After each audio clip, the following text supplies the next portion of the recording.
Welcome to Revolution Against Evolution. I'm your host, Doug Sharp. Your co-host, Rich Gear, here as well.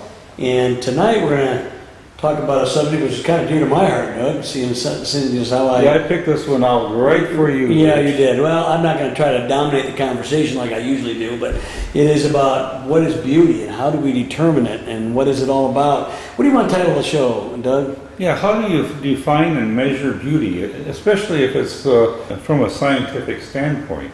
And there are a number of different things that I've sort of been looking at, which really is not subject very well to the scientific method. You can't measure it or quantify it or do an experiment on it, but it's they are qualities that are really of a spiritual nature. Although saying that, in the visual arts and also all the arts, there are mathematical things that are involved in it many times, yeah. and we'll get into that a little bit later. But it's very interesting when you think about that, how much. But mathematics is, even though it's not my favorite subject, I'm not very good at math. I'm better than I used to be. But still, in all of the arts, music is much more known. But in the visual arts, which I specialize in, it's in there as well. And so it's kind of neat. So, Doug, where do you want to start on this? Well, let's start with some of the things that we see in the Bible that are spiritual in nature, and that are not very well measured by a scientific method. And what comes to my mind are the fruits of the Spirit, mentioned in Galatians 5:22 and 23, and they are love, joy, peace, longsuffering, gentleness, goodness, faith, meekness, and temperance. And against these things, there's really no law. Temperance, if you don't want to know what that means, it means self-control. Something I have to work on quite a bit, That's right. And thanks. and to actually take something like love and to quantify it, we all know what love is, and we all can figure out when we are being loved and when we're not being loved, and there's also a dimension of love that is like the agape love, which is the love that God gives us. Which really, and it's actually it's sacrificial love.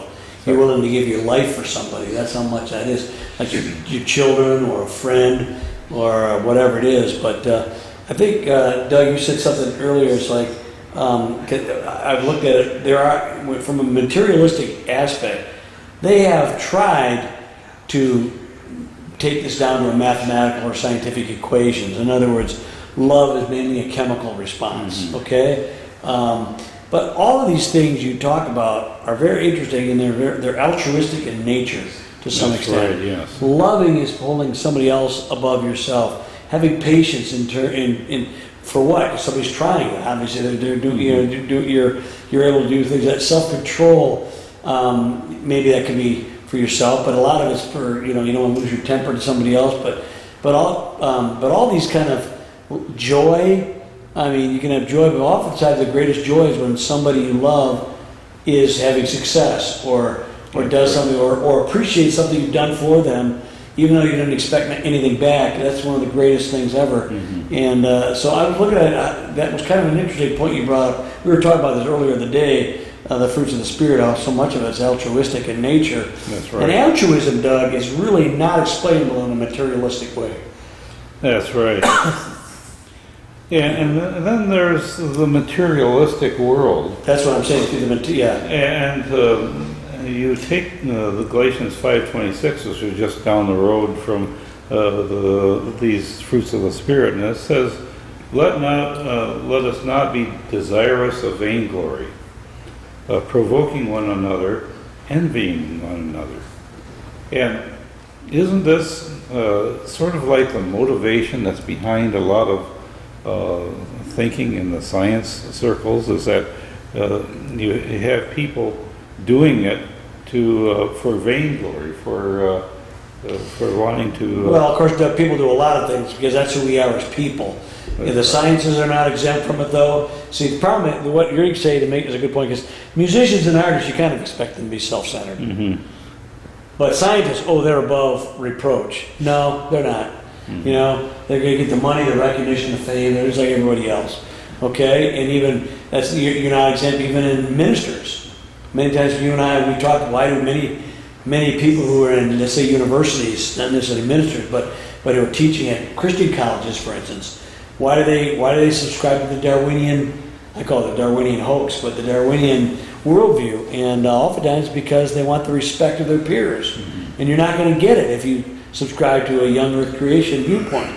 Generally speaking, you're not going to get it. They're going to ridicule you or mock you, and those are kinds of things that play on our vainglory, on our self-centeredness. There was a sign when I was going to college on a professor's door, and I read this and I said, "Oh, well, this is really what's going on."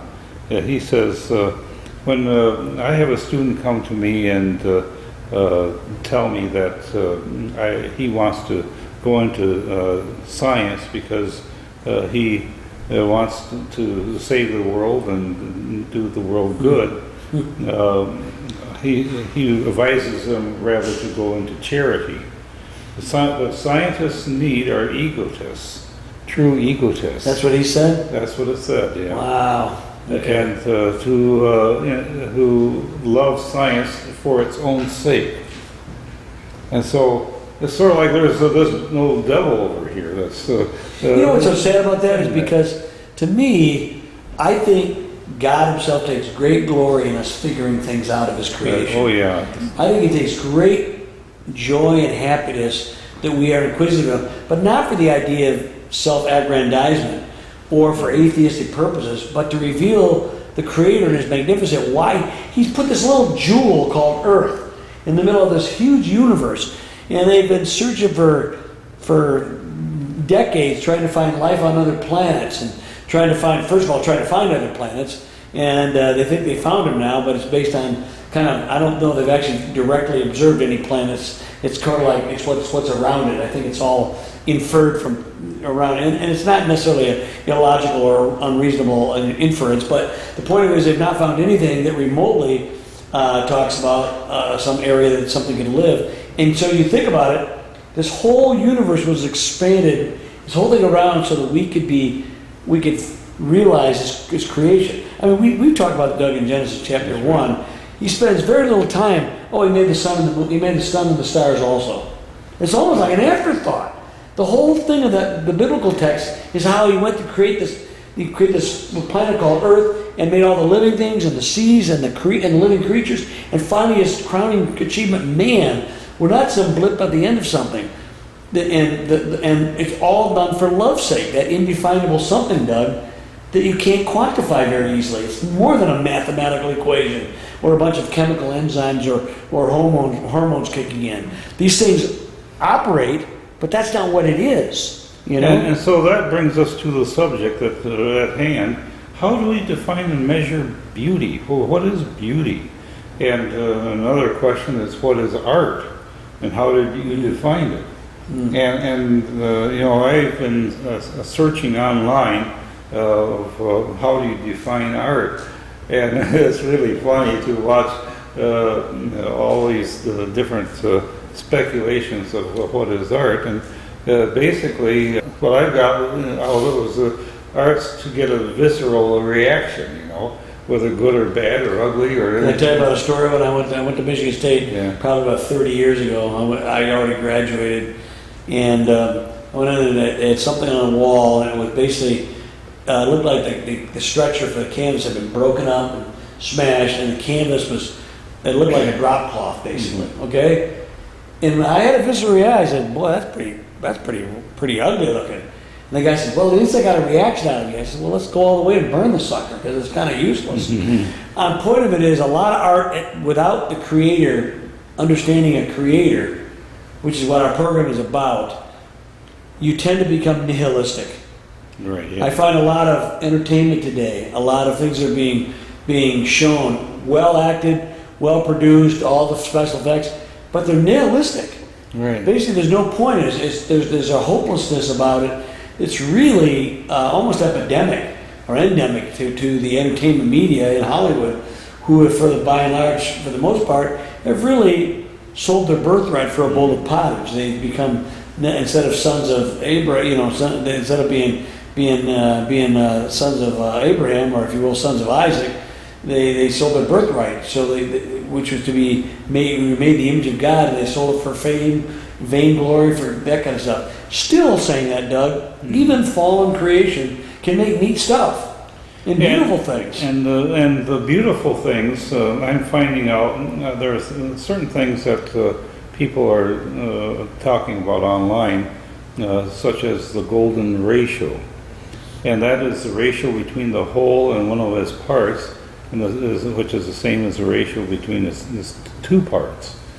And if you take something like the Fibonacci thing, is that different? Yeah, it gives you that ratio. It does that, okay. And our math guy over here, He's smiling. he was telling me Off that camera here. the things that have this perspective or symmetry sort of reflect what how the ark was built. The ark was built with the golden ratio, and the things that came off the ark were beautiful and came from the hand of God, from the original creation, and so you have symmetry and perspective, color, and often people say that if your art mimics the natural world, in other words, if it mimics creation, then you have beauty, and it's the visual input that gives pleasure to the mind, and so the beauty can be defined in those terms. Yeah, and I'm not. I don't maybe Doug's not. I'm not against, for instance, some abstract pictures. They're kind of fun because they have composition, they have color, they can move your eye in different ways. There are things that are kind of neat. I generally paint fairly realistic because where I work at, a lot of my stuff has to be done for historical reasons. I have to paint figures and landscapes, and I love landscape in and of itself. But again, that's overt imitation of the creation. But even the most abstract of art oftentimes can imitate creation to some extent. I tell people, you think you're making some abstract thing, but if you wrinkle up a shirt sleeve and close up on it, it'll have some of those weird textures and some of those things you're painting up here on a big scale. It looks like creation to me, but it works because there's certain colors or certain things that you relate to. Even the most outlandish visual pieces of art have some touch to the human condition, right? Yeah. Where you can really understand, and somehow it will resonate. Because obviously the tastes of what people like vary. I mean, people have all kinds of things, and we also have to talk about, Doug, that in this world, this fallen world, we tend to go for candy bars rather than apples. Yeah. Okay? It seems to taste sweet, but it's going to give you a bellyache if you eat too much of it. Now, I know some of you out there are probably more healthier conscious than I am, but the thing is, it's better to drink water than soda. You know what I'm saying? But it's sort of like going out west and seeing all this eye candy. I know, but you do that. But if you just paint that, and it's beautiful, but a lot of people say, well, I want something that's edgy and cutting edge and something that's not that way. And I go, well, to me, sometimes you're going against what really is the best for you, and it appeals to the better part of your nature, the better you. But I'm not going to make a lobby for it. As I say, I like some abstract art, but a lot of times it keeps going into certain places. We did a show on this many years ago where you can see the nihilism of art. It did it in music. Yes. It did it in drama. It did it in everything. The farther we got from the knowledge of the Creator, the more we got. Of course, the thing is, what really starts happening is the people who are supposedly connected to the Creator, who believe in a biblical worldview, or ostensibly they begin to be what I would call, we used to call them Lady Clairol Christians, only God knows for sure. The point of it is they pretended they went to church, but they really lost, their passion wasn't for the things of, when you see a Rembrandt doing a biblical scene, that's different than some of this pablum that came out in the middle of the 1900s. It was really not that great. Some of it was pretty good, even that. But that kind of stuff is what I'm talking about. That allowed an opening for other things. Or when you use all kinds of visual art for, let's say, idolatrous purposes, which happened in the church a lot, okay? And that then the artists reacted against it and secularized it to such an extent that nihilism was bound to come in. Music did the same thing. Yet with all of that done, with all the fallen aspects, all the interesting, we talk about envy and the bad things, the true things, the love, joy, peace, the true beauty, we can still resonate and know what it is. It's like, and I told Doug this, maybe it's a bad example, but it's the opposite. But there was a judge years ago, and he said, when he tried to define pornography, the bad one, and he goes, well, I don't know how to define it, but I know what it is when I see it. That's right, yeah. Beauty in so many ways is like that. That's why it's not, we said earlier, it's not quantifiable in scientific means, even though you can come up with a mathematical Fibonacci golden mean. You can do that. The Renaissance artists used that.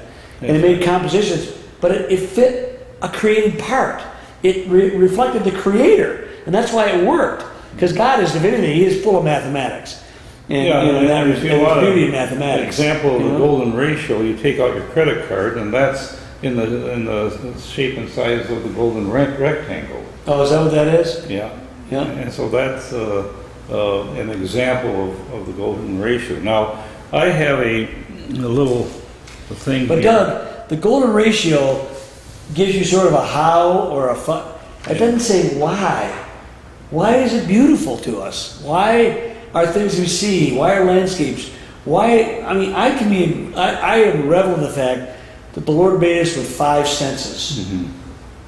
You know, we can experience color and love it. We can experience sound and love it.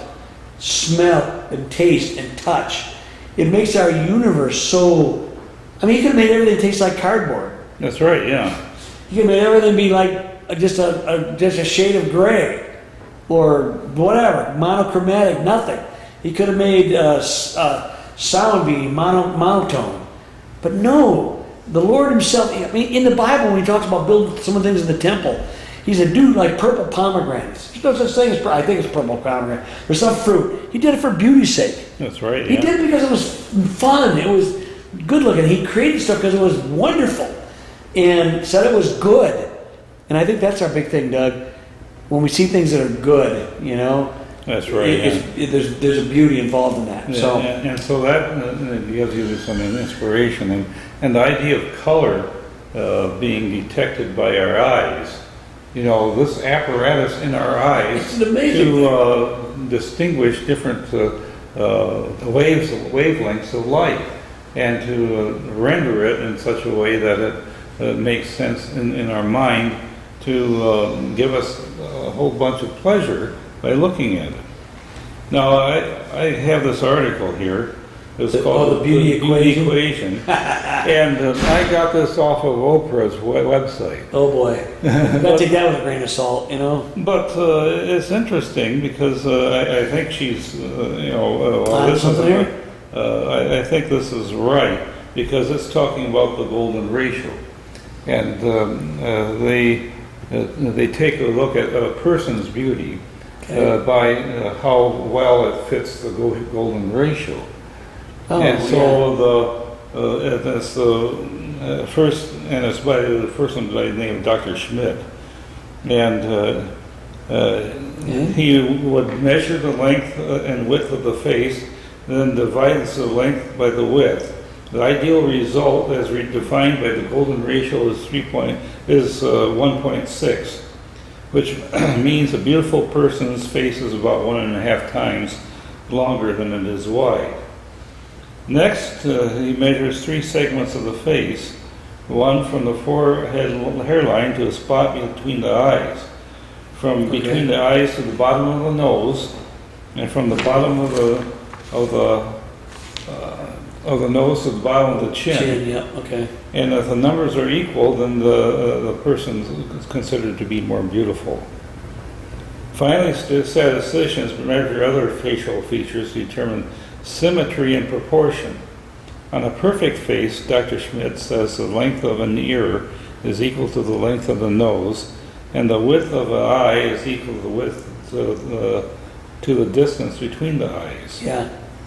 And most people score between 4 and 6. Dr. Schmidt says no one has ever been a perfect 10. Well, you can tell we're in a fallen world, can't you? And Doug, it gets worse when you get older because the cartilage in his tissue gets bigger. You ever That's seen right. old men? They get bigger. They get big ears. You better start out with a small ear because by the time you get to be 80, they're going to be big flappers, man. That's what happens. And your nose the same way. If your nose is a big nose, it's going to be a honker by the time you're 80. But by then, who cares, right? Okay, all right. Just I thought I'd throw that in for the fun of it. the other thing I think is very interesting about beauty and what makes up beauty is complexity. If you go out and watch a sunset and you see all the interplay of different pastels and colors going on in the sunset, it just brings this interest and focusing on all these different colors that are appearing in the atmosphere and is changing and being reflected on Lake Michigan, and so that's why I think a lot of people sit out there and watch the sunset. Like you did last weekend, right? Oh yes. No, he was having a good time on Lake Michigan. Watch the sunset, and so you have this complex thing going on in art and also in music, and there's certain chord patterns that are sort of ordinary, like a standard C chord or a you have the 4 chord favorites, which all these love songs just end up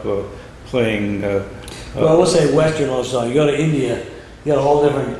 You got what are they, quarter tones, and it sounds really weird to Western ears. It does, but they seem to like it. I don't know. But then you have a little bit of dissonance put in there, like a C major 7th chord, and I've gotten to like a C major 9th chord, which is the major 7th adding the 9th. I like those too. Because it sort of gives you a combination of different things where down here is harmonizing and up here is harmonizing, but these two notes are next to each other and they sort of give that little dissonance, you know. And it is you take that and make the artistic type of music where you're taking all these different sounds and mixing them together, using the sounds that sound good together, and a little bit of dissonance in there to. Well, it's one of the reasons why I'm not a big fan of rap. Although there's some rap tunes that have actually been pretty good. I don't mind conversation in a song from time to time, but for the most part, it eliminates melody and harmony, which is one of the neat things that to me make beautiful music. Is melody and harmony. It has lyric and rhythm, but melody and harmony are virtually eliminated in so much of it.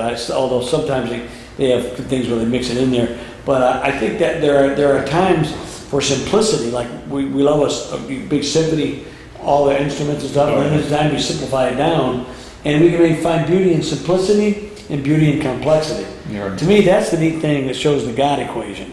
That's right. The complex and the simple are all designed by Him. In other words, I think about the Scripture. It can be understood by a 4-year-old, but a college professor can never exhaust its mysteries.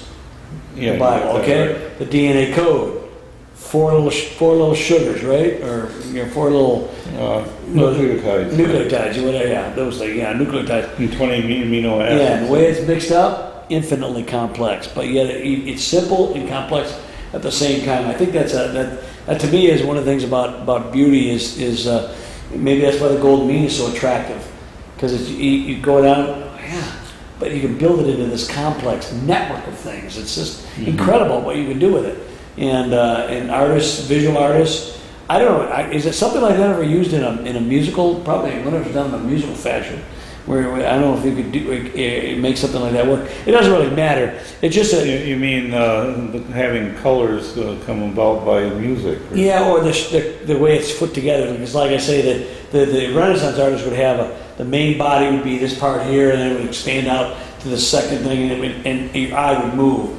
And it was kind of interesting. I used to do that a lot in my compositions, when I paint a picture, I want your eye to move a certain way, Right. you know, around the picture. And I wasn't necessarily consciously doing it, at least not very much, but I noticed the things that were pleasing to me. But then every once in a while, it's like, okay, give me an example.